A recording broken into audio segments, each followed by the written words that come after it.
Today is December 26th, and Steve has gotten the wall out between the den and the kitchen. We have two support walls that go up to the ceiling and support the weight of the upstairs.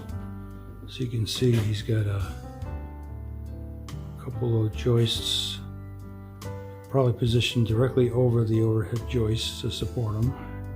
They run all the way down to the floor where it spreads the load.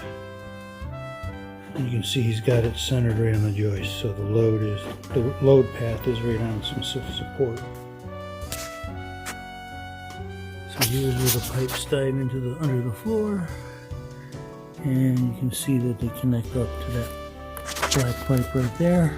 If we go a little further, you can see the other one is there.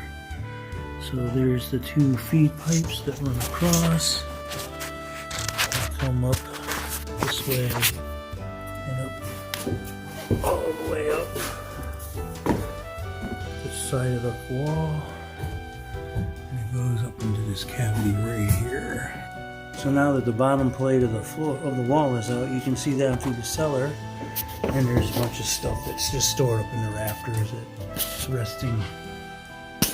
I'll clean that stuff out of the way for Steve. And this is where the door passed through the other room. So I'll get this stuff out of Steve's way. He's got to run some supports, at least on the ends, for the main beam. So he's going to need that area cleared out and looking tidy. So here's the support that's on the den side of the wall. As you can see, it's up on the ceiling, runs across. This is supporting the weight of the upstairs on these 2x4s that go down to the floor. And as you can see, we put some cardboard down to keep the floor protected from the demo, and we have our dust wall right here. It's all plastic and it's taped up, so there's a barrier so we're not getting any yuckies in the rest of the house. So one of the last things that has to come out before you put in the beam is this double top plate right here. It has to come out, and I imagine that all the joists up there are nailed into this, so this is going to be real tedious to get out of here. So I think Steve wants to leave that till the last minute,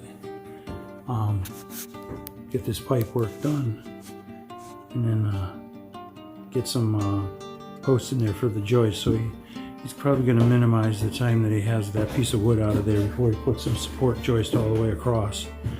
So once again, here's the support wall that holds up the upstairs floor, and beyond that are those black poles. Those are holding up the plastic, so we have a pretty nice barrier. Tomorrow we got the plumber coming at 9 o'clock in the morning. So what I did was I cleaned the bench directly below the pipes that he needs to play with, and that'd be these two pipes right up here. So these two pipes come off our main heating loop on the periphery of the house, and then they go up and up the wall, up through the floor and up into the wall space. So this is the circuit that we need to remove so Steve can put in the beam that's going to support the ceiling. So hopefully these are in good enough shape where maybe you can just change the fitting right here.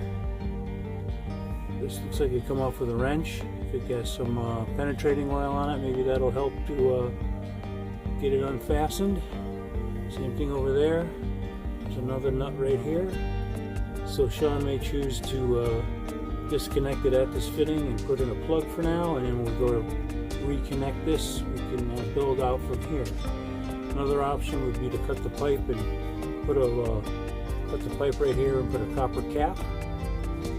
Might be the easiest way to go at this point. And but he has to drain down the system in order to solder. He can't solder with water in the pipes. So hopefully he'll have a way of doing that. He'll be able to get this disconnected so we can get this out of the way.